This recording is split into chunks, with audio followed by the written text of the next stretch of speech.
को इस अवसर पर आप हमें संबोधित करें।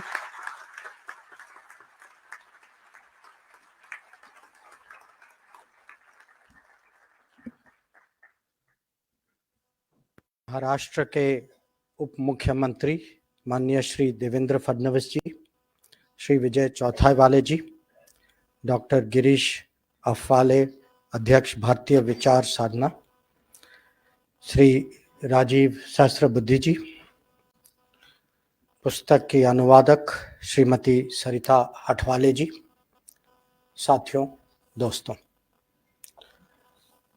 सबसे पहले तो मैं आप सबका आभार प्रकट करना चाहूँगा कि इस कार्यक्रम में आप सब लोगों ने समय दिया, आप आए यहाँ। और मेरे लिए क्योंकि मैं पुस्तक का लेखक हूँ, लेखक को तो ऐसे अवसर पर गर्व तो होता है। गर्व होता है कि इतने सारे लोग आए, सुनने के लिए आए, चर्चा करने के लिए आए। और मैं सबसे पहले शुरू करूंगा कि मेरे लिए ये मराठी अनुवाद का महत्व क्या है। आप सब जानते हैं कि विदेश नीति हर देश में केंद्र सरकार बनाती है, उसकी विदेश मंत्रालय के सहायता से बनाती है। पर बड़े देशों में ये केंद्र सरकार में सीमित नहीं रहती कि जब अलग अलग राज्य होते हैं, क्षेत्र होते हैं, प्रांत होते हैं, सबका अनुभव कुछ अलग होता है, उनकी परिप्रेक्ष्य अलग होती है। जैसे अगर आप दिल्ली में किसी से पूछेंगे कि आप बताइए कि हमारी समुद्र इतिहास क्या है, अब वो तो कहेंगे कि भाई हम तो भारत में पता नहीं नौसेना था नहीं था। अब वही प्रश्न अगर आप तमिलनाडु में पूछेंगे तो वो बहुत गर्व से कहेंगे, अरे हमारे यहाँ तो वो चोला राज्य के समय में हमारी नौसेना जो है वियतनाम, इंडोनेशिया तक गई थी। या पुणे में पूछेंगे तो लोग कान्होजी आंग्रे की बात करेंगे। तो अब वही उदाहरण मैं आपको व्यापार के बारे में दे सकता हूँ कि जो हमारे जो कोस्टल स्टेट्स जो हैं, उनका अनुभव, उनका इतिहास व्यापार के बारे में अलग था, जो उत्तर प्रदेश या बिहार या दिल्ली का ना हो। तो कहने का तात्पर्य ये है कि जब विदेश नीति, अच्छी विदेश नीति जो बनाते हैं, ये ऑल ऑफ इंडिया पॉलिसी होनी चाहिए, जिसमें स्टेट्स भी भागीदार हो, जिसमें पूरे भारत का अनुभव, पूरे भारत का हित जुड़कर उसका निचोड़ जो है एक किस्म से फॉरेन पॉलिसी की फाउंडेशन हो। अब ये भी है कि हम आजकल ग्लोबलाइज्ड दुनिया में रहते हैं, ये ग्लोबलाइज्ड इरा है, और इस ग्लोबलाइज्ड इरा में हम सब जो है भागीदार हैं। और जो आज देवेंद्र जी ने भी जिक्र किया था कि अब हम G20 का कार्यक्रम में अब पूरी भारत जुड़ी हुई है, और ये इसीलिए जुड़ी हुई है क्योंकि प्रधानमंत्री की सोच है कि ऐसे बड़े जिम्मेदारी के समय ये खाली राजधानी का कार्यक्रम नहीं होना चाहिए। और वही सोच जो है मेरे लिए आज के कार्यक्रम में जब मराठी के अनुवाद में, ये मराठी भाषा में मेरे पुस्तक का अनुवाद हुआ है, मुझे भी वही भावना है कि जो है ये जो हमारी सोच है, ये खाली एक छोटे सर्कल में दिल्ली में नहीं रहना चाहिए, ये पूरे भारत में चर्चा होनी चाहिए। और ये मेरे लिए, जैसे मैंने कहा, आज अत्यंत गर्व का विषय है, गर्व का समय है। मैं थोड़ा बहुत आपको किताब के बारे में बताना चाहता हूँ। विजय जी ने आपको कहा कि 2018-19 में जब मैं विदेश सचिव में विदेश सेवा से मैं उस समय में रिटायर हो चुका था और उस समय मैं पॉलिटिक्स में आया नहीं था, तो उस समय मैंने ये शुरू किया था और ये इसका तरीका ये था कि मैं ऐसे कोई मंच में आता था और ये जो 8 लेख जो हैं, जो पुस्तक के 8 जो मुख्य लेख जो हैं, मैं उन पे बात करके जो प्रश्न उत्तर उसका निचोड़ जो है मैं फिर उस लेख के साथ में जोड़ देता था।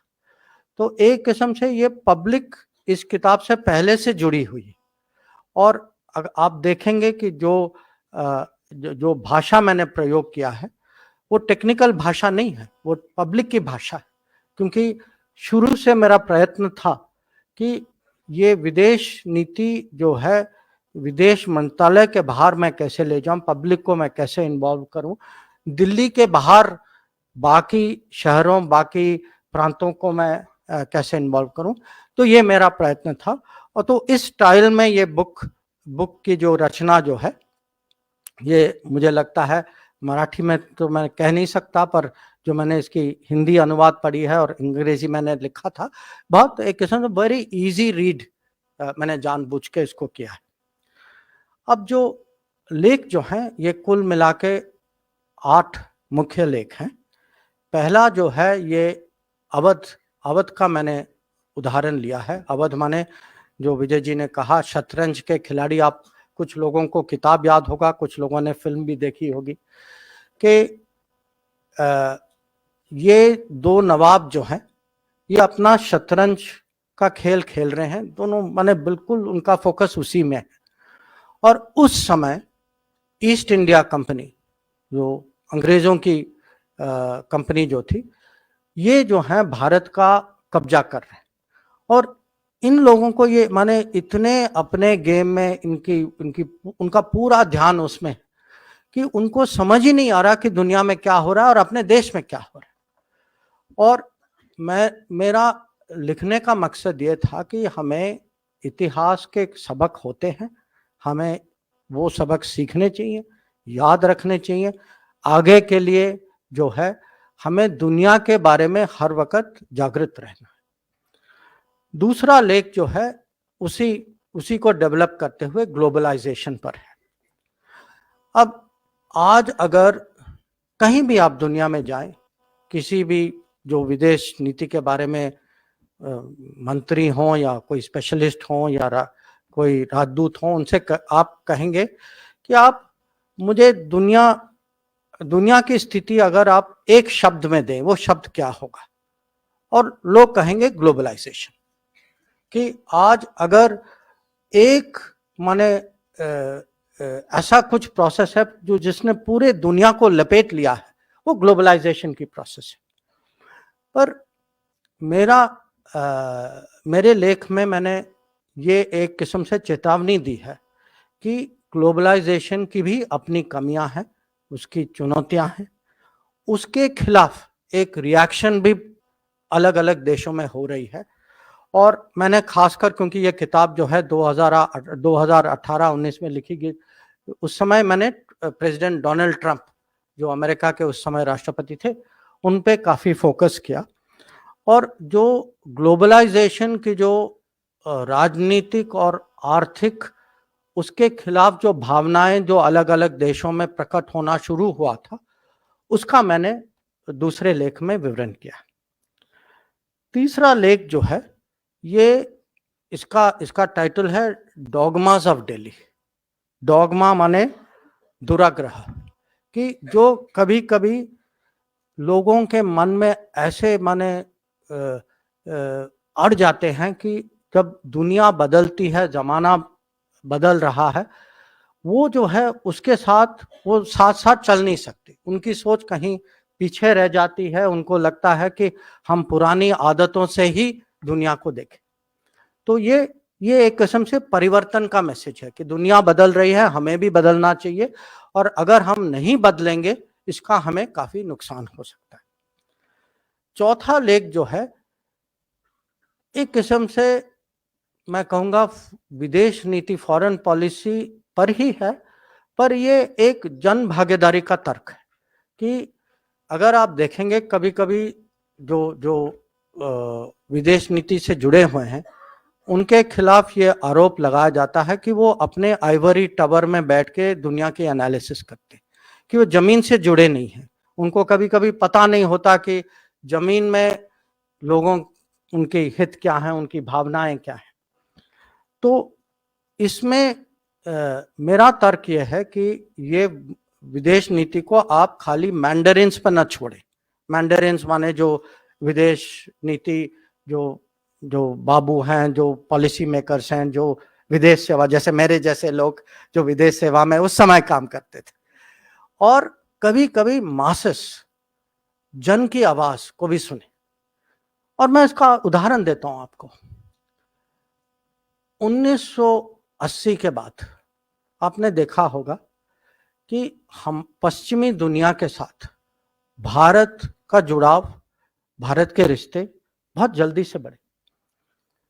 अगर हम में से कुछ लोग होंगे जो हो सकता है कि हम या हमारे रिश्तेदार वहाँ पढ़ने के लिए गए हों, काम करने के लिए गए हों, सबने कभी न कभी वहाँ टूरिज्म तो किया ही होगा। आप व्यापार देखें कि हमारे मार्केट किधर हैं, ज़्यादातर पश्चिमी दुनिया, यूरोप, अमेरिका के साथ है। तो हमारे हित जो हैं उसकी दिशा जो है वो वेस्टर्न वर्ल्ड की तरफ है, पर हमारे मन में वो आइडियोलॉजी है, कहीं वो गांठ है कि भाई उनसे दूर रहो। तो जो अगर आप रियल इकोनॉमी और जो पब्लिक की परिप्रेक्ष्य से देखें तो देश जो है एक दिशा में जा रही है, और जो फॉरेन पॉलिसी 1980 और 1990 की फॉरेन पॉलिसी थी वो दूसरी दिशा में जा रही थी। तो ये जो उस समय का जो तनाव जो था दोनों के बीच में, इस पे मैंने लिखा है कि हमें जो है नीति बनाते वक्त हर समय पब्लिक के साथ जो जनता में जो फीलिंग जो है उसको भी हमें साथ लेकर जाना चाहिए। फिर दो देश हैं ऐसे जिसमें मुझे लगा कि उनके लिए माने थोड़ा एक्सक्लूसिव अटेंशन देना चाहिए। एक आपको लगेगा कि बहुत स्वाभाविक है, वो चीन है।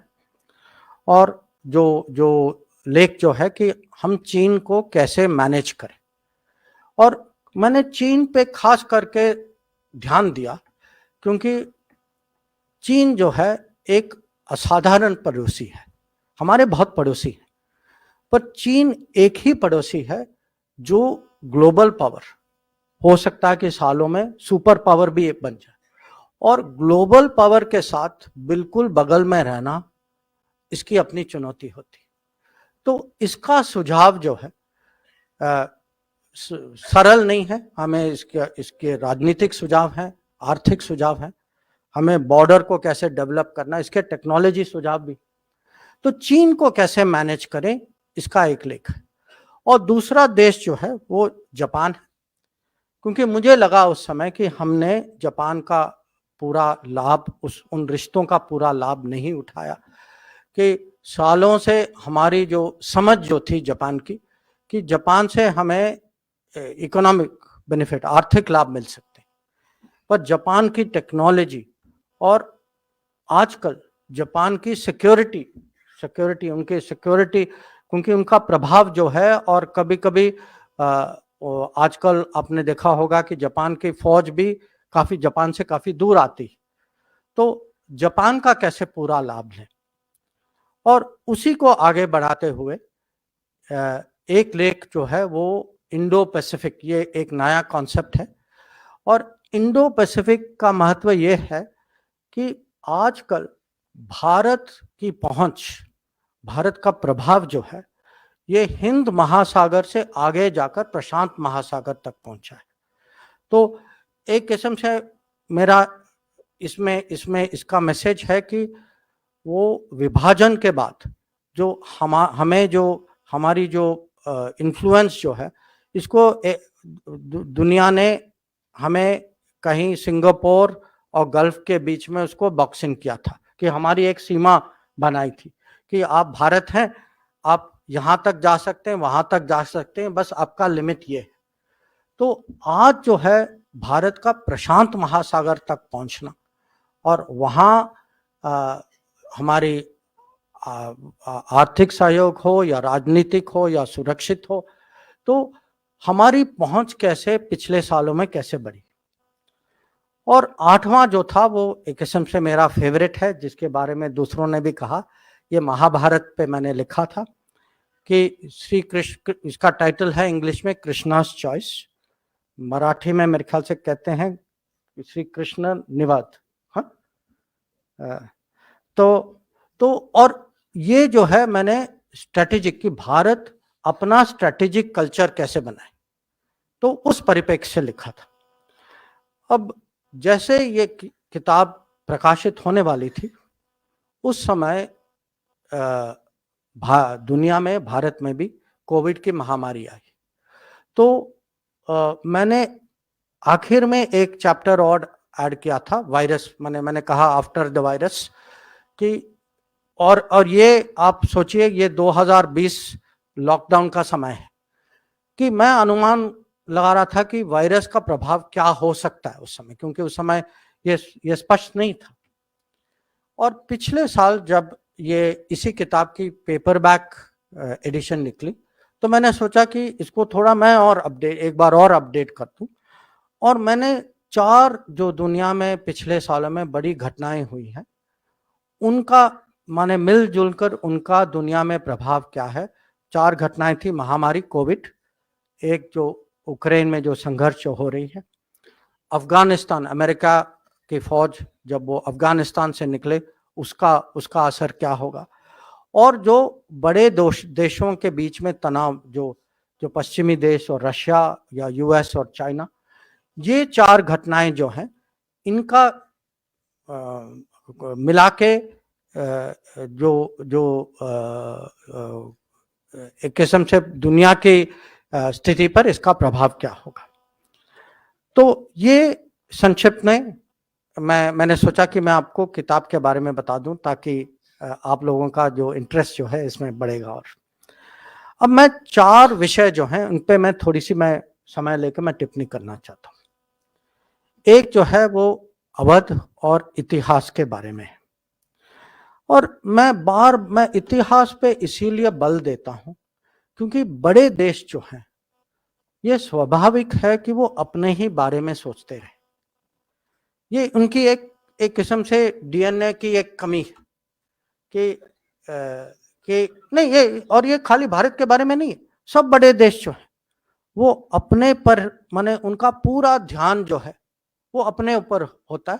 और कभी कभी जब कोई भी देश ग्लोबल बनता है, वो उस चक्रव्यूह से बाहर निकल के दुनिया के बारे में सोचना लगता है, जैसे अमेरिका ने किया था सेकेंड वर्ल्ड वॉर के बाद। अब आप हमारे बारे में ही सोचिए कि सिकंदर के जमाने से जो नॉर्थ वेस्ट से जो भी खतरे आए, कभी भारत में किसी ने पहले से सोचा नहीं था, जब तक वो खतरा बिल्कुल घर के अंदर नहीं आया। या आप समुंदर के बारे में सोचिए कि समुंदर से जो पश्चिमी देश भारत आए, उनको भी किसी ने एक किस्म से जो उस समय जो चिंता करनी चाहिए थी वो हमने नहीं किया। या मैं आपको एक उदाहरण और देता हूं, आजादी के बाद जब 1950 में, हो सकता कि आप में से काफी लोग इसके बारे में जानते हैं, सरदार पटेल और पंडित नेहरू के बीच में चीन के बारे में काफी माने एक विवाद था। हाँ, उनकी अलग अलग सोच थी। सरदार पटेल को लगा कि माने उत्तर से हिमालय को पार करके भारत को खतरा हो सकता है चीन से। और ये मुझे आज भी, जब मैं कोई जो नए जो फॉरेन सर्विस में, विदेश सेवा में जो आते हैं, मैं उनसे कहता हूं कि आप जाकर ये जो एक्सचेंज ऑफ लेटर्स है इसको आप जाकर पढ़िए, क्योंकि ये हमारे में कमी है कि कुछ चीज अगर दूर हो हम उसके बारे में सोचते नहीं हैं। कभी हमें लगता है कि अरे दुनिया है, हमारी जो जिंदगी जो है वो कट रही है, वो कहीं और है, हम कहीं और। और जो चाइना से जो उस समय जो थ्रेट जो था, अब आप सोचिए कि एक एक उप प्रधानमंत्री को ये माने उन्होंने समझ लिया और दूसरे ने नहीं समझा। और ये इसीलिए मुझे लगा कि हमें बार बार इतिहास, अपने ही इतिहास को समझना चाहिए, उसकी समीक्षा होनी चाहिए, उससे जो हमें जो सबक हैं वो हमें सीखने चाहिए। और आज दुनिया जो है बाहर नहीं है, दुनिया आपके दरवाजे पे है, कभी कभी घर के अंदर है। ये कोविड की महामारी, किसको पता था 3 साल पहले कि ये महामारी कहीं और से हम सबके घर में आएगी। या आप देखिए अभी यूक्रेन में युद्ध हो रहा है, युद्ध का परिणाम आप देखिए कि पेट्रोल के दाम, अनाज के दाम, इन्फ्लेशन, इस पे क्या ये इनकी जो महंगाई जो है इसके कारण कितनी बड़ी। या अगर आप आर्थिक दुनिया में देखें कि चीन से जो सामान जो आता है उसने हमारे जो छोटे छोटे प्रोड्यूसर्स जो हैं उनको कितनी चोट पहुंचाई। तो ये हम लोगों में कभी कभी जो विचार होता है कि विदेश नीति विदेश सीमा के बाहर है, वो दुनिया में आप सबको बताना चाहता हूं कि वो दुनिया अब खत्म हो चुकी। पहले भी नहीं थी, उतनी नहीं थी, पर अभी तो ग्लोबलाइजेशन के एरा में दुनिया हमारे बिल्कुल घर में, मैं जैसे कहते हैं डोर स्टेप पे बैठी।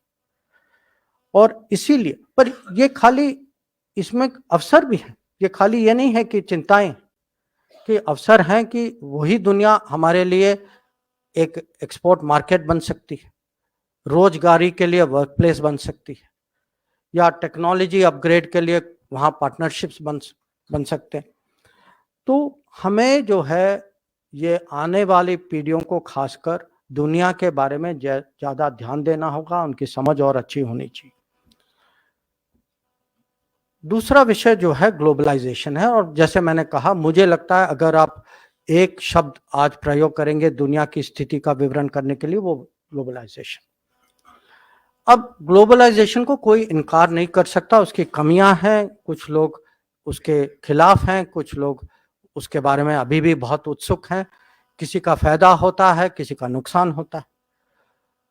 भारत के लिए हमें सोचना होगा कि अगर ग्लोबलाइजेशन हकीकत है तो हम इसका सबसे अच्छा प्रयोग कैसे करें, कि ग्लोबलाइजेशन के जो रिस्क जो हैं इसको कैसे घटाएं, ग्लोबलाइजेशन के अपॉर्चुनिटीज, अवसर जो हैं, इसको हम कैसे बढ़ाएं। अब पिछले 25 साल में जो ग्लोबलाइजेशन की मेन मॉडल जो थी वो चाइना केंद्रित मॉडल थी। पश्चिमी देश भी चाहते थे कि जितना प्रोडक्शन चाइना में ज़्यादा हो, उनके कंपनी जो है वो अपना, उनकी प्रॉफिट बढ़ रही थी। अब कोविड के कारण, उसके पहले भी जब ट्रंप राष्ट्रपति बने, अभी जो है उस ग्लोबलाइजेशन, उस मॉडल पर दुनिया में पुनर्विचार हो रहा है। और कोविड के समय में बहुत सारे देशों ने देखा कि चाइना से जो उनकी अपेक्षा थी कि वो सप्लाईज बहुत स्मूथली आएंगे, वो सप्लाईज नहीं आई। और अब एक नई चिंता है कि हम सब जो है एक डिजिटल दुनिया में रहते हैं, और डिजिटल का मतलब है डेटा। और डेटा में सबसे बड़ा प्रश्न है कि आपका डेटा कहाँ बसा है, उसको कौन उसकी हार्वेस्टिंग कौन कर रहा है, उसकी प्रोसेसिंग कौन कर रहा है, उसकी मोनेटाइजिंग कौन कर रहा है। तो अभी जो है सप्लाई चेन और डेटा प्रोसेसिंग, डेटा रेजिडेंसी, ये एक दो बहुत चिंताजनक विषय बने हैं। और इसके कारण ग्लोबलाइजेशन की मॉडल जो है वो बदल रही है। और आपने पढ़ा होगा, सुना होगा कि आजकल चाइना +1 की बात हो रही है। तो इसमें भारत को देखना होगा कि चाइना +1 अगर दुनिया इस दिशा में जा रही है कि भारत इसका कैसे लाभ उठाएं। और ये मोदी सरकार की नीति है कि हम जो है इंडस्ट्री को सपोर्ट देकर एक प्रक्रिया है प्रोडक्शन लिंक्ड इंसेंटिव, कि हम कैसे ग्लोबल कंपनीज को भारत लाएं ताकि हमारे यहाँ टेक्नोलॉजी और मैन्युफैक्चरिंग की क्षमता बढ़े। और इसका मैं आज कहूँगा सबसे एक किस्म से सक्सेसफुल एग्जाम्पल जो है वो एप्पल का है कि भारत में अब आईफोन बन रहा है और हमारी अपेक्षा है कि ऐसे और भी के बड़े बड़े उदाहरण आगे वाले दिनों में निकलेंगे। तो जो जो किताब की जो टाइटल जो है इंडिया वे, तो इंडिया वे है क्या?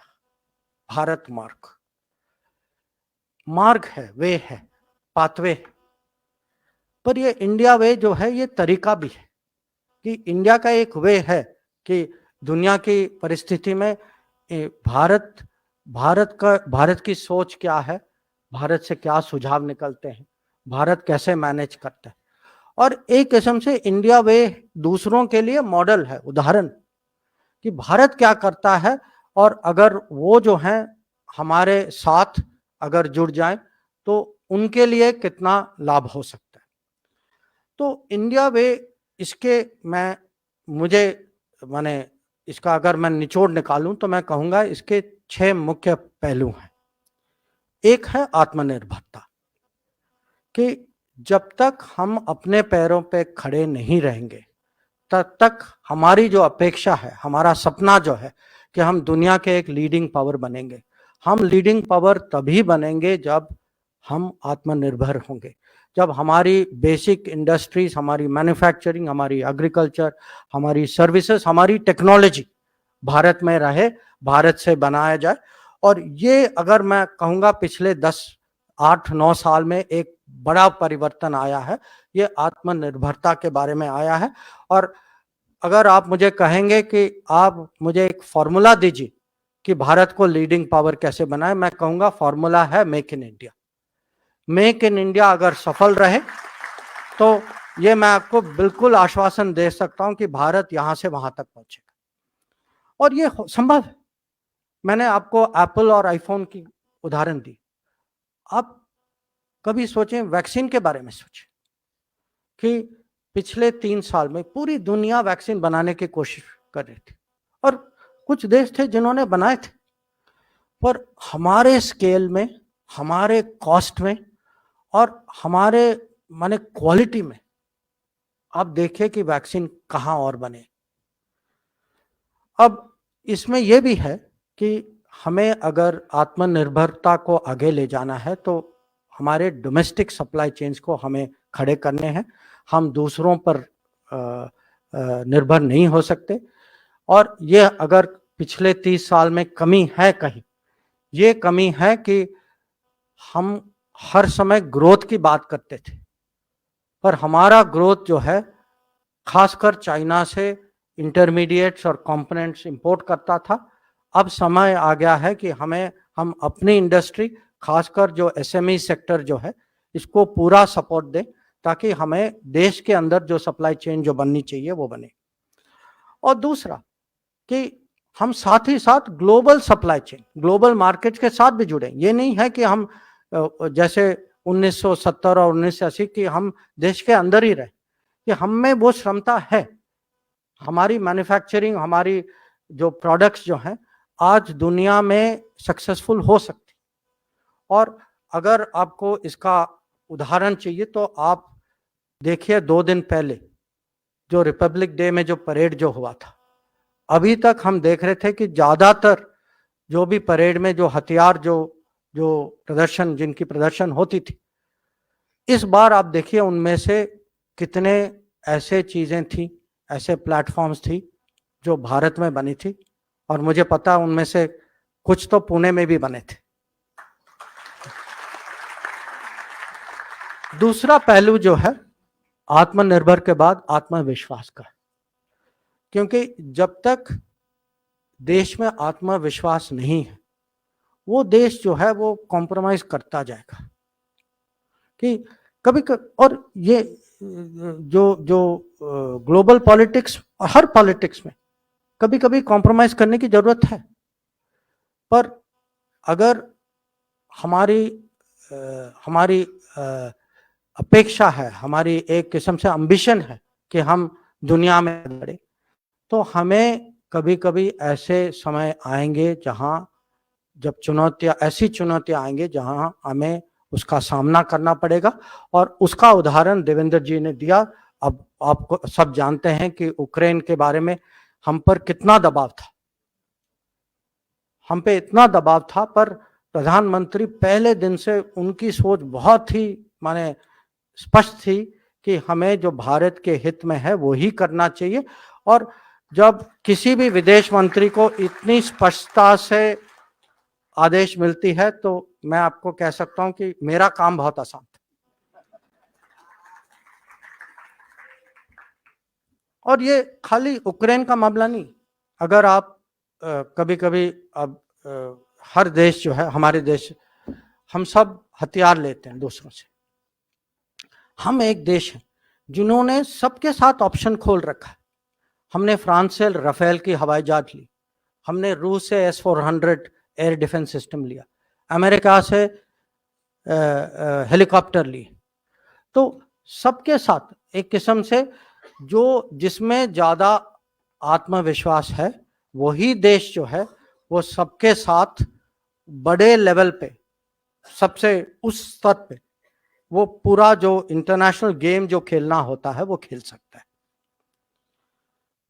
तीसरा जो है, ये आजकल समय की मांग है कि विषय अनुसार सहयोग कैसे बढ़ाया जाए।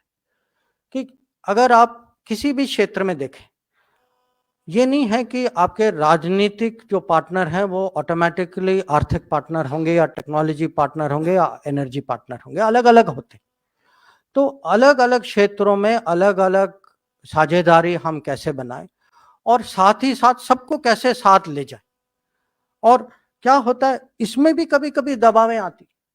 जैसे अब हम लोगों ने तय किया था कि हम ये क्वाड ये क्वाड की एक प्लेटफॉर्म थी कि 4 देश मिलजुल के हमने तय किया था कि हम इंडो पैसिफिक में काम करेंगे। और इस पे दबाव आया दूसरे देशों से, पर हमें लगा कि ये हमारे हित में है, दुनिया के हित में।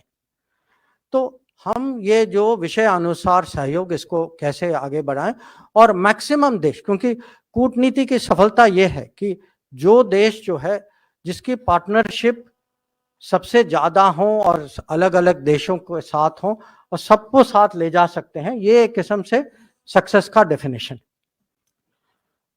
चौथा जो है ये राष्ट्र सुरक्षा के बारे में, और इसमें भी कभी कभी ऐसी चुनौतियां आती हैं जहां निर्णायक कदम की जरूरत होती। अब इसका मैं कहूंगा सबसे ऑब्वियस एग्जांपल जो है ये आतंकवाद है। कि हम सब जानते हैं किसी और देश ने आतंकवाद को ऐसा नहीं झेला जैसे भारत ने, क्योंकि किसी और का ऐसा पड़ोसी नहीं है जैसा हमारा है। पर कभी कभी हर चीज की हद होती है कहीं, और वो सीमा जब उरी हुआ, जब पुलवामा हुआ, हमें निर्णायक कदम लेने चाहिए थे।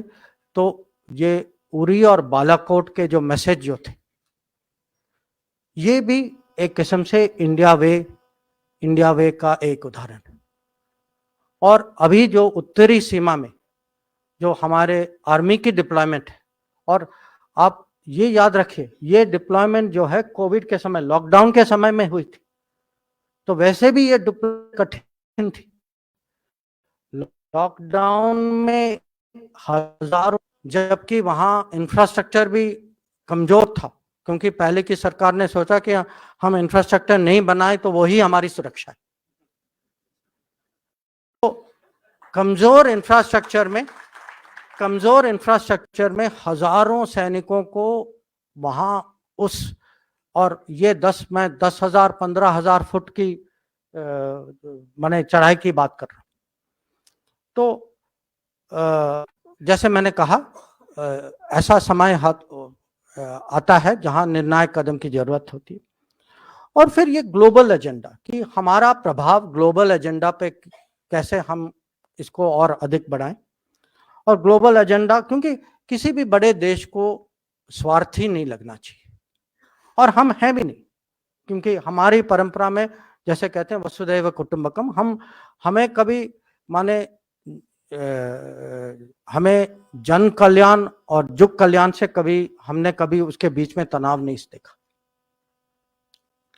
तो क्लाइमेट हो या महामारी वैक्सीन या कभी कभी जो कहते हैं डिजास्टर रिस्पॉन्स, ये नेपाल में आपको याद होगा कि भूकंप आया था 2015 में।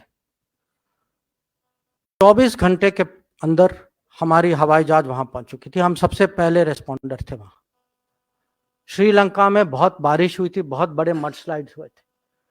मालदीव्स में उनके राजधानी में पानी की सप्लाई फेल हो गई थी।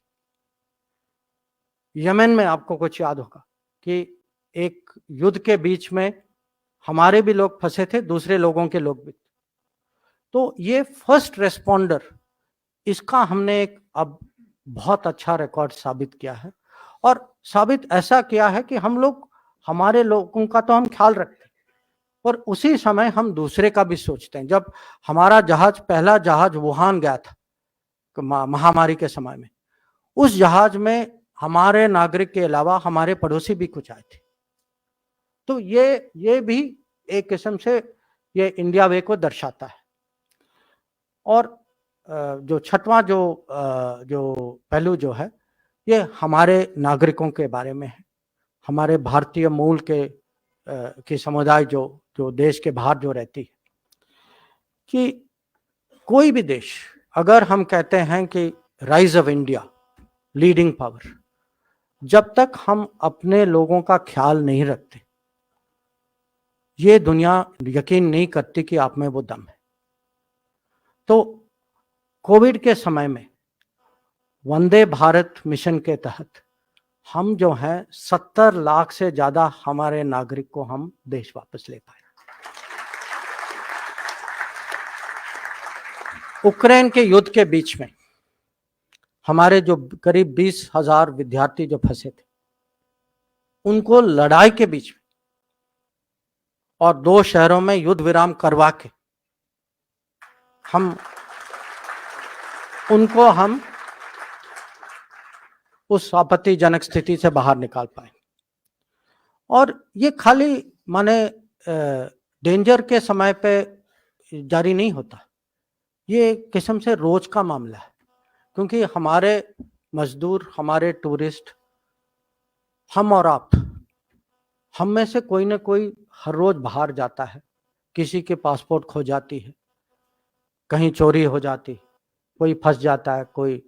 तो अभी जो है मोदी सरकार ने एक कार्यक्रम शुरू किया है, जिसमें कोई भी नागरिक बाहर फंस जाए, तुरंत हमारे राजदूतावास को एक किस्म से उनके पास रिसोर्सेज भी हैं, और उनकी सोच भी ऐसी है कि जितना जल्द से जल्द वो किसी की मदद करें।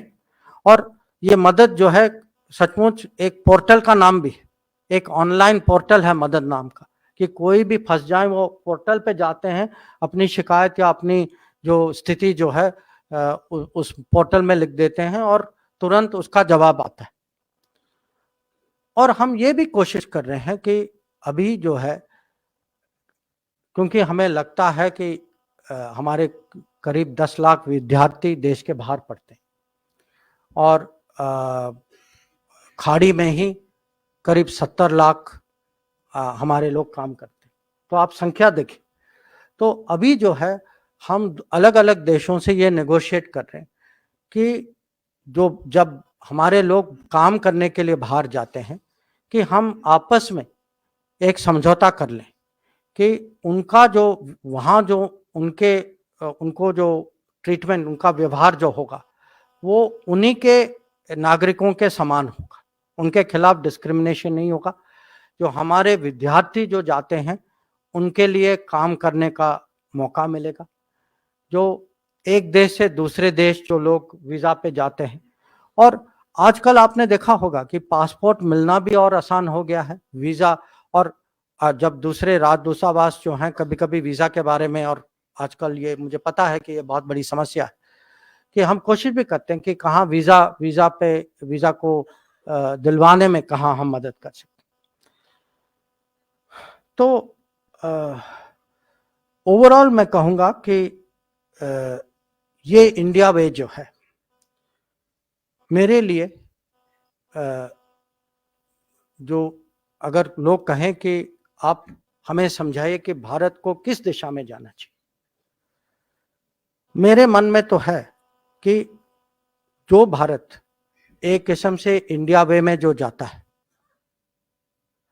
कि जहां जो और आत्मनिर्भर है, जहां मैन्युफैक्चरिंग क्षमता बढ़ी है, जहां स्टार्टअप्स बढ़ रहे हैं, जहां यूनिकॉर्न्स की संख्या जो है वो बढ़ रही है, जो वंदे भारत मिशन के काबिल हो, जो अपने विद्यार्थियों को यूक्रेन से लाता है, जो गलवान में खड़े होने की धैर्य दिखाता है, जो उरी और बालाकोट कर सकता है, जो जो जो विकासशील देश की आवाज बन सकता है। क्योंकि अभी जो कुछ दिन पहले प्रधानमंत्री ने विकासशील देशों की एक समिट बुलाई थी, जिसमें 120 देश से ज्यादा लोग आए थे, और वो मंत्री और प्रेसिडेंट प्राइम मिनिस्टर के स्तर पे आए थे कि हम विकासशील देशों की आवाज बने, जो G20 की अध्यक्षता जो है उसको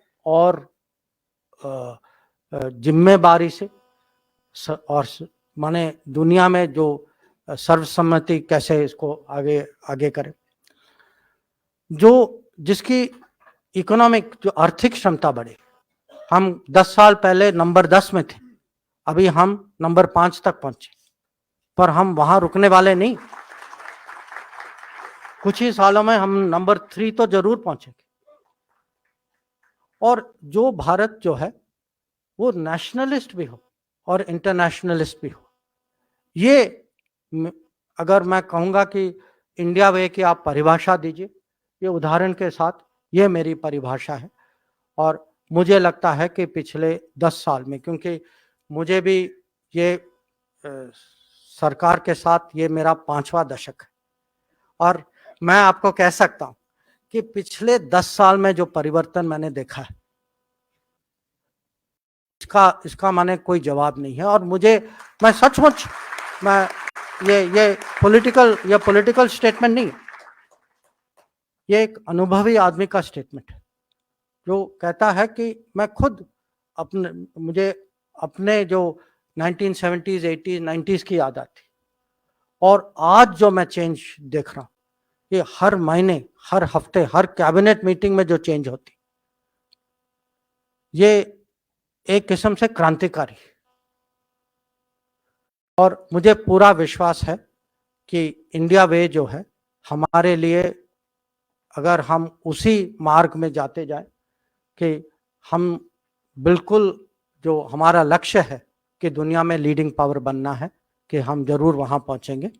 तो मैं समाप्त करता हूं, पर मेरे पास एक शीट और है जो मैंने जानबूझ के अभी प्रयोग नहीं किया, वो महाभारत के बारे में। और मैंने सोचा कि कहीं ना कहीं प्रश्न उत्तर में बात उठेगी, तो जब अगर वो अवसर होगा तो मैं उस पर कुछ टिप्पणी करना चाहूंगा। थैंक यू, नमस्कार।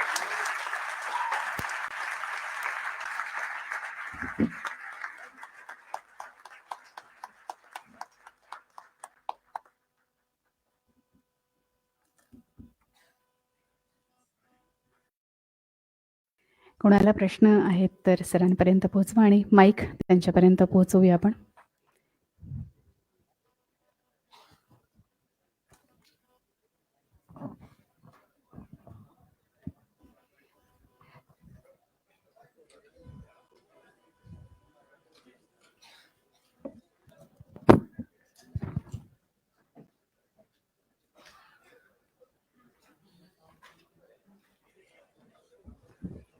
विचारूया.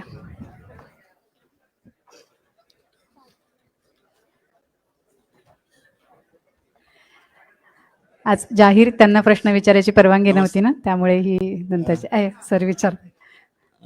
Dear sir, sir, may I? Yes. Dear sir, you have beautifully narrated the contours of India's present foreign policy. And as you have described, we may have moved from a passive, non-aligned movement and less confidence to proactive foreign policy.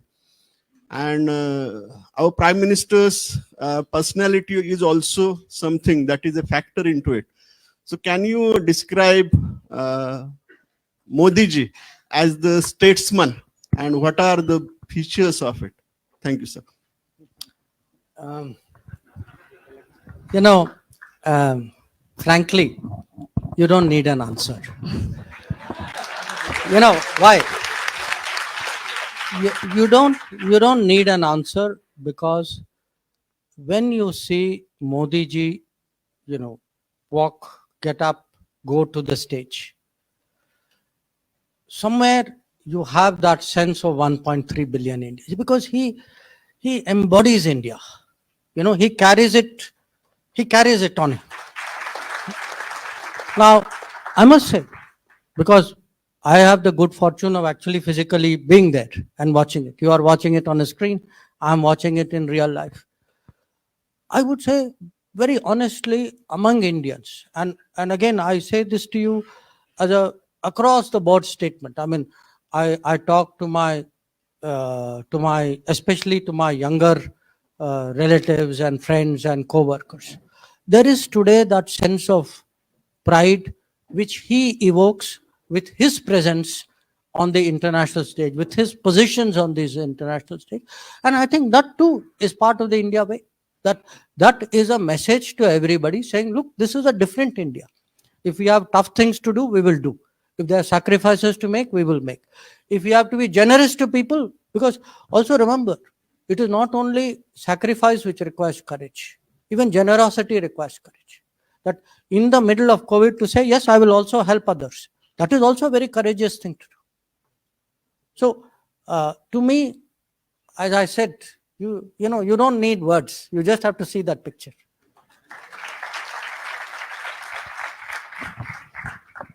Sir, good evening, sir. I am Jnanada Sharadvasankar, student of Abasaheb mic Garware थोडासा College of जवळ Arts. धरतेस mic थोडासा जवळ धर right हा Am I audible? हो yes Good evening, sir. I am Jnanada Sharadvasankar, student of Abasaheb Garware College of Arts, Department of Political Science. And sir, my question is, as you mentioned that India should become the voice of Global South, how do you see G20 summit helping India?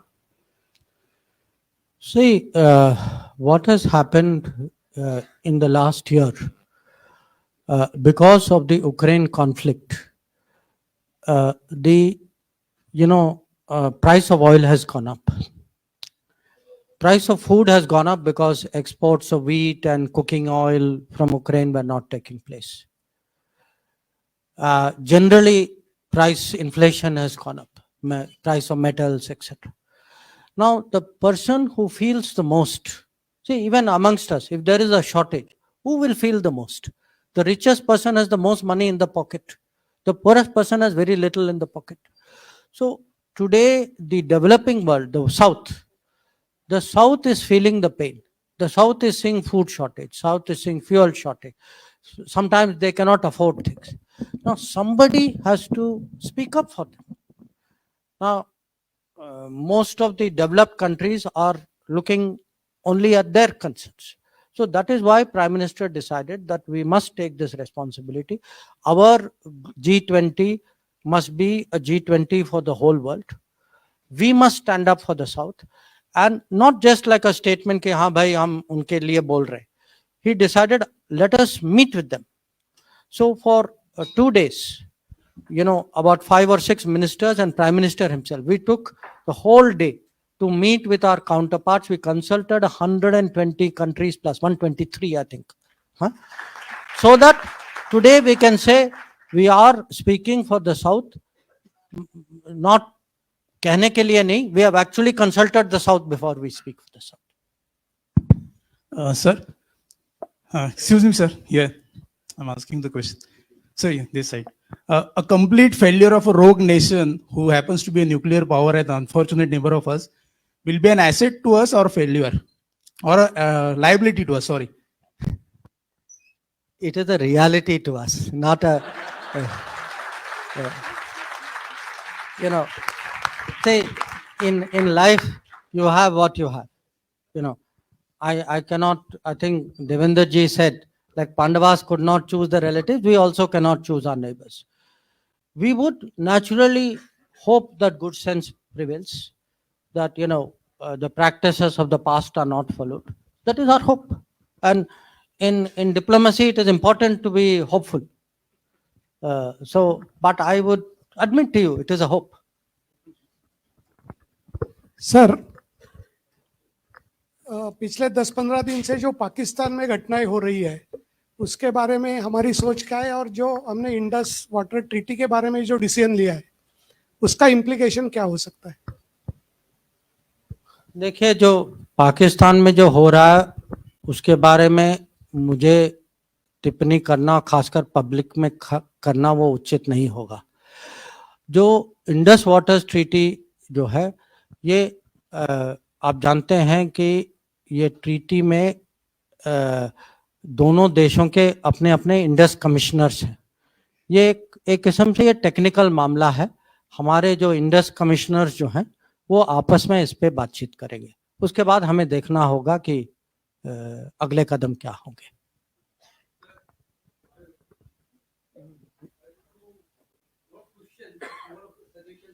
एकच minute आहे sir, mike वरती बोलूया. I have 2 points to make, sir. These are not questions, but as a citizen of the country, I have a few suggestions, genuine. First is regarding the ratification of borders with China, sir. Ratification of borders with China. We find that every now and then these border clashes tend to take place because our borders are not ratified. I have a suggestion that we should go in for ratification of the borders on equal terms. No withdrawals are involved with minor adjustment, because after all, this problem has to find some solution. Our young soldiers getting killed and we celebrating only tactical victories. We have killed 4, they have killed 4, we have killed 12. There is nothing great to celebrate about that, sir. And second point, sir, or other suggestion, in Delhi, we have got a road named after Krishna Menon Marg, who was responsible for 1962 debacle. So it should, I have suggestion that it should be named after either Major Shaitan Singh Paramveer Chakra or Subedar Jogendra Singh Paramveer Chakra.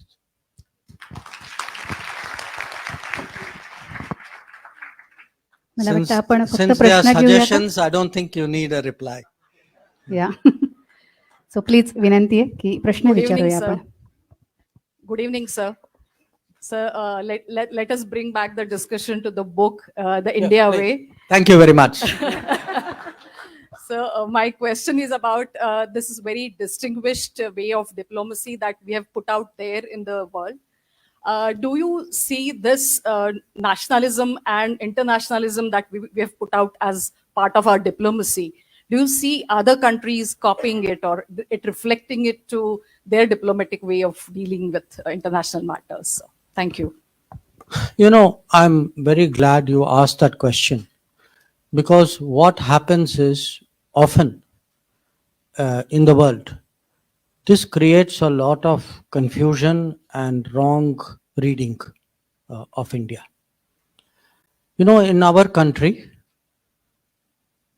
all of us will very proudly say, I'm nationalist.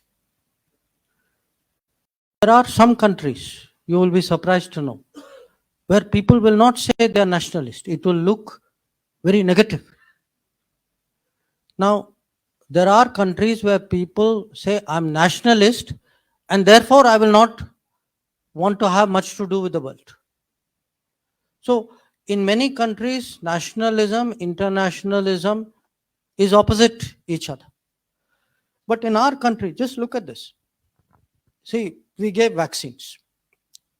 Now, each one of us, when we read or we saw on YouTube or some social media, somebody in some country saying, thank you, meri jaan bacha li aapne, you know, the people who are next to me didn't give me vaccine, you were far away, you gave it to me. Didn't you feel good? Now, in our, it's very interesting for us.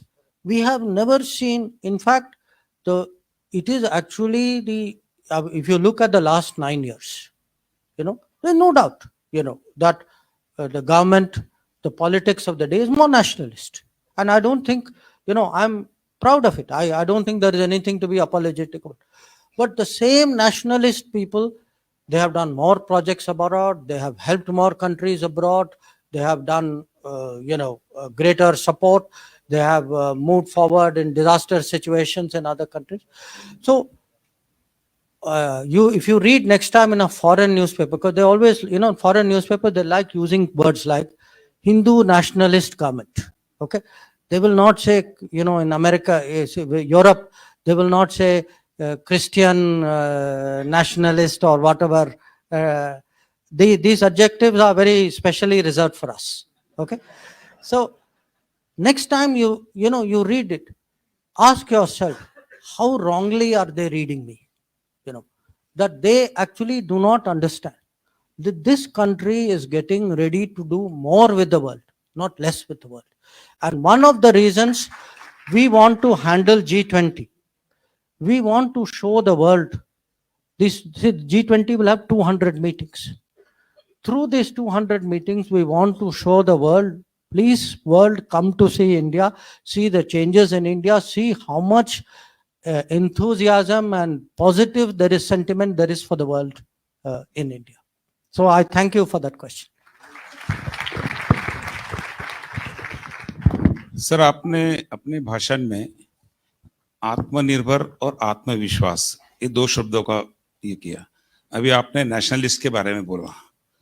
थोड़ा मेरा प्रश्न आपको राजनीतिक लगेगा, लेकिन हर भारतीय के मन में ये एक अस्वस्थता है कि कुछ लोगों में, कुछ पार्टियों के नेताओं में चीन के बारे में जब हम बात करते हैं तो वो जब उस पर रिएक्ट होते हैं तो उनके मन में भारत के बारे में आत्मविश्वास क्यों नहीं लगता है? क्योंकि बार बार वो चीन के बारे में कुछ बताते हैं और एक परसेप्शन देश में तैयार करते हैं. आप कई बार बताते हैं, आप उसका जवाब भी देते हैं, लेकिन ये क्या उनकी केवल एक राजनीतिक सोच है या अपनी कोई निजी मजबूरी है? ये समझ में नहीं आ रहा है. देखिए, साफ कहूं तो विपक्ष में कभी कभी ऐसे लोग होते हैं, कभी उनके विचार भी ऐसे हैं कि मैं भी खुद कभी मुझे समझने में बहुत तकलीफ होती. अब अगर आप पूछें कि उनमें आत्मविश्वास क्यों नहीं है, यार वो ये लोगों को क्यों गुमराह करते, चीन के बारे में गलत खबर क्यों फैलाते, इसका मैं कैसे जवाब दूं? क्योंकि मुझे पता है कि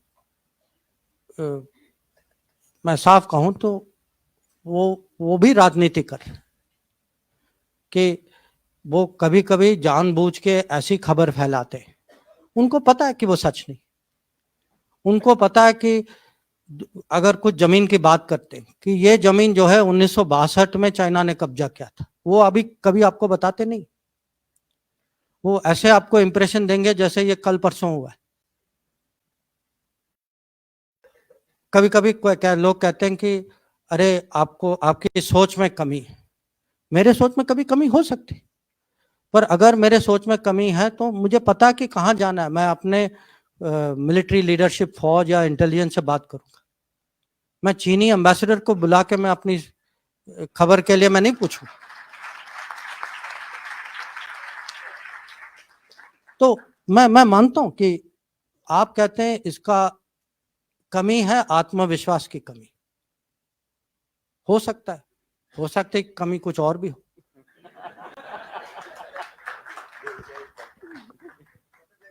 Good evening. Good evening, sir. Sir, एक क्यूरियोसिटी है, why India way and why not Indian way? Is there any specific thinking behind this? 2, strategic culture की बहुत बार बात होती है, तो आपने जैसे कृष्ण का उल्लेख किया है, कृष्णा चॉइस के बारे में लिखा है, लेकिन हमारे यहाँ पे केवल जो वी हैड पीरियड में आप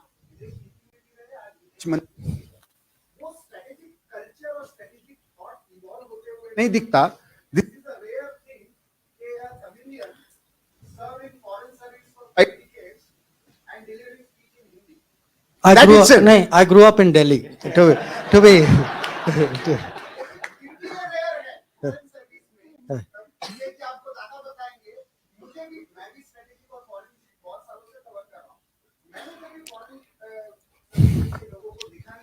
में बोलते हुए why strategic culture is lacking and how it is changing.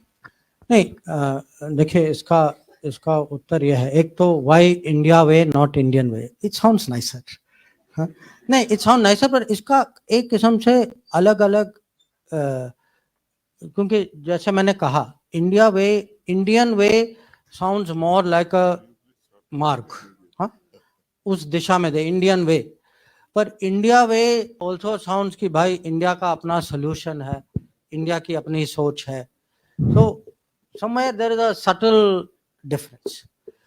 जो आपने जो पूछा, कहा कि जो श्री कृष्ण की बात की, महाभारत की बात की, देखिए मेरा जो उस पे जो लेख है, मैंने लेख इसीलिए लिखा क्योंकि मैं 40 साल से, अगर मैं अपने यहाँ भी अपने कोलीग्स, अपने जो साथियों से बात करूं, अगर मैं उनसे पूछूंगा कि अच्छा आप मुझे बताइए दुनिया का सबसे बड़ा डिप्लोमेट कौन था, मैं आपको लिख के दे सकता हूं कि वो आपको ऐसा कोई जवाब देंगे कि वो वेस्टर्न ही होगा. कहेंगे मेटरनिक सबसे बड़ा दुनिया.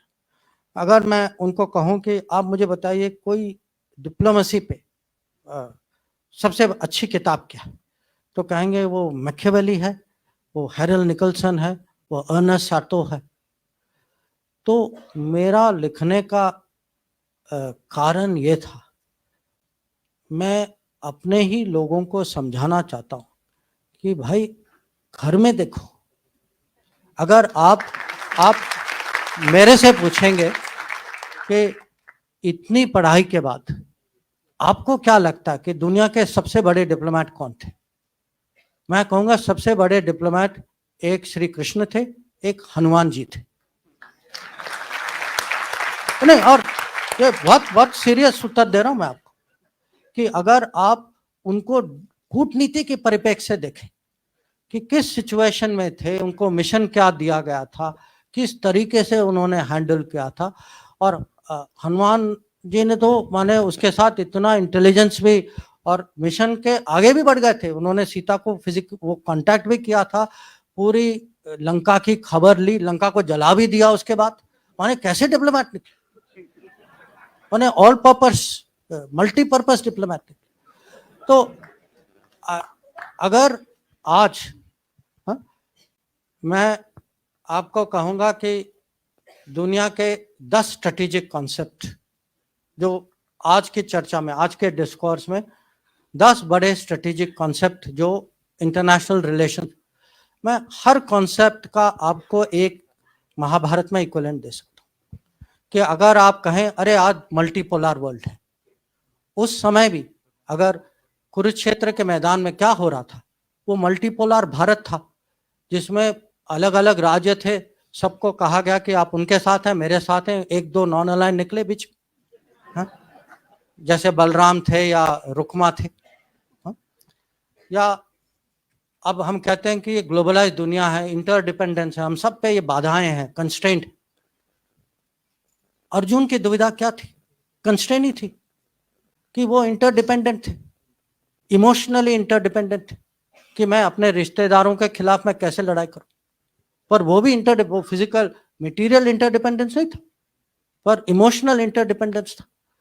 या हम कभी कभी हम कहते हैं अरे पाकिस्तान ने ये किया वो किया, चलो हम स्ट्रेटेजिक पेशेंस दिखाते. स्ट्रेटेजिक पेशेंस का सबसे अच्छा उदाहरण जो है वो कृष्ण भगवान जिस तरीके से उन्होंने शिशुपाल को हैंडल किया कि 100 बार उन्होंने क्षमा किया, 100 बार, उसके बाद आपको पता है उन्होंने किया क्या. या आजकल ये टर्म आया है रूल्स बेस्ड ऑर्डर, कि एक मर्यादा होती है देशों के बीच में, जो राजनीतिक राजनीति में कि आपस में कुछ ऐसे कानून होते हैं, कुछ रूल्स होते हैं। महाभारत की कहानी क्या है कि जो रूल्स का उल्लंघन करते हैं, जैसे कर्ण या दुर्योधन, वो अपने आखिरी समय में खुद उनको अचानक रूल्स याद आ जाती कि वो कहते हैं भाई ये नहीं करो क्योंकि ये रूल के मुताबिक, और पूरी जिंदगी जो है उन्होंने उसी रूल्स का उन्होंने पालन नहीं किया था।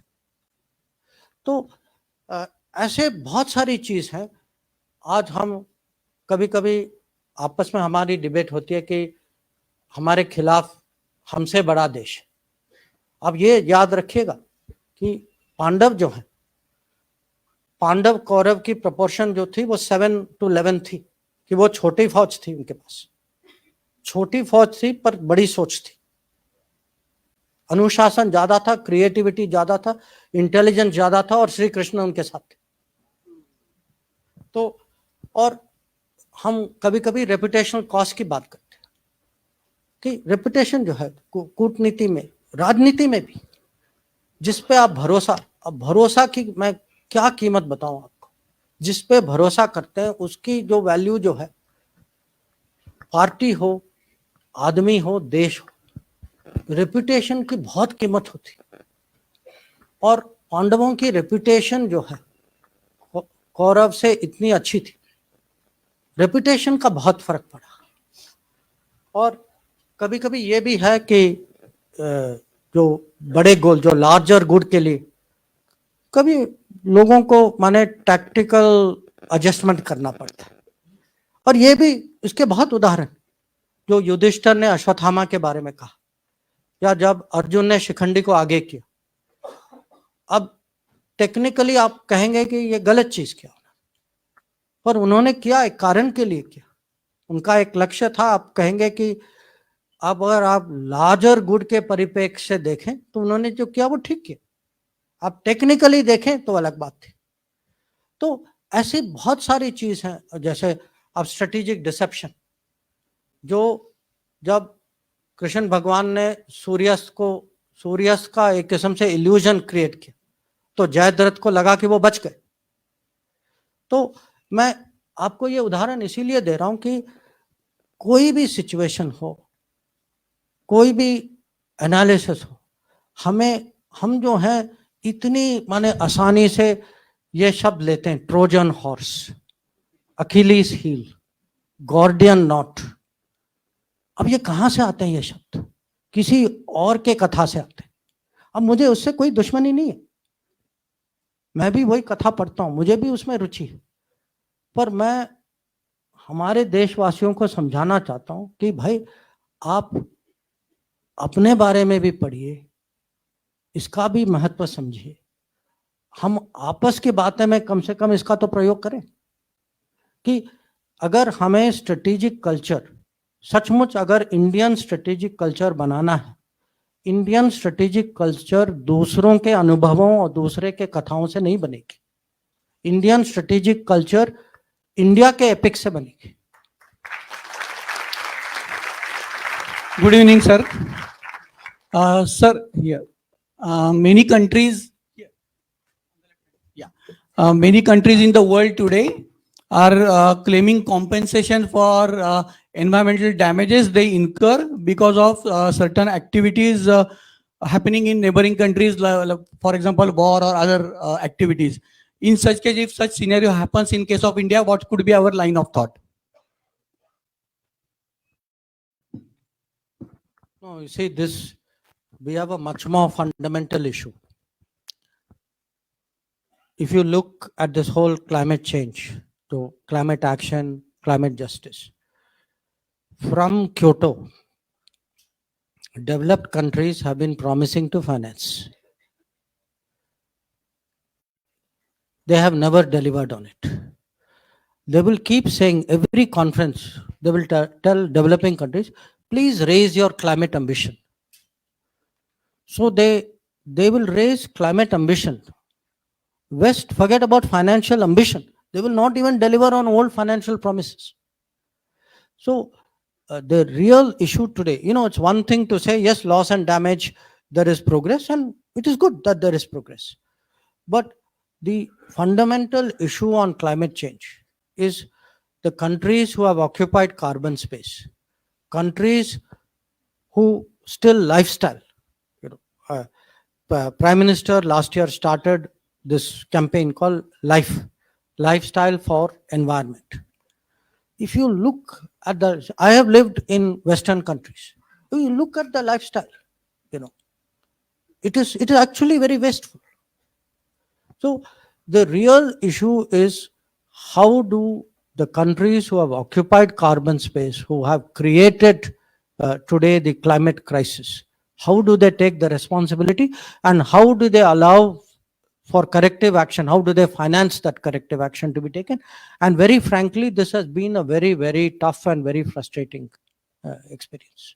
I wish I could tell you that there is something very positive, very good, which is likely to happen, but the experience has frankly been very disheartening. Thank you so much. मला असं वाटतं आपण सरांची रिक्वेस्ट आहे. हा शेवटचा प्रश्न होता आत्ताचा. सरांना जायचंय पुढे, तर आपण कृपया थांबूया. तुम्हाला प्रश्न विचारणाऱ्या सगळ्यांचे मी मनापासून आभार मानते. सगळेच प्रश्न चांगलेत सर. आपण त्यांच्या विनंतीचा मान ठेवू, माझ्या नाही. माझ्या नाही. एकच फक्त please last one. Okay, please. sir. You have served as a external affairs secretary, and now you are serving as a external affairs minister. Which job you like the most? No, I think each job had its plus. When I served with as foreign secretary, I had a very, very good minister, Sushma ji, and we got along personally very well. I would say our combination was very good, minister secretary combination.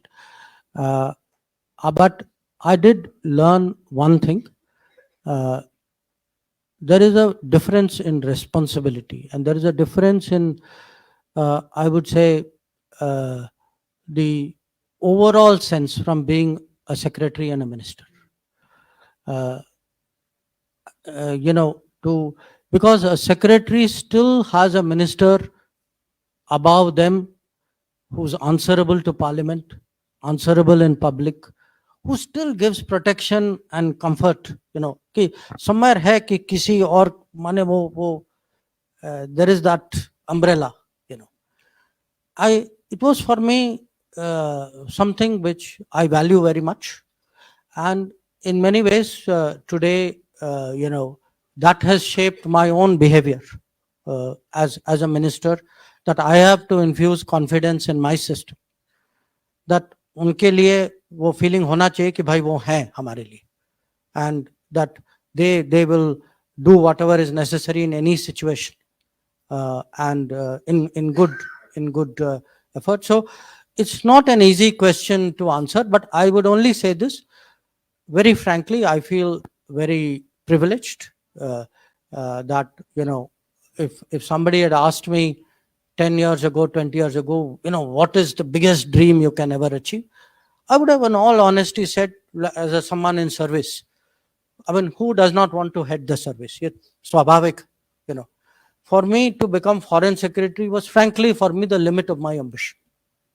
I had never even dreamt of becoming a minister. I'm not sure any prime minister other than Narendra Modi would have made me minister. I really also sometimes ask myself that if he was not the prime minister, would I have had the courage to enter politics? I don't know. Thank you so much sir. बहुत बहुत शुक्रिया आपका. आभार प्रदर्शन होईल. आभार प्रदर्शनानंतर वंदे मातरमने कार्यक्रमाची सांगता होणार आहे. तर मी आभारासाठी निमंत्रित करेन राजीव सहस्त्रबुद्धे सर आपणाला, महाराष्ट्र एज्युकेशन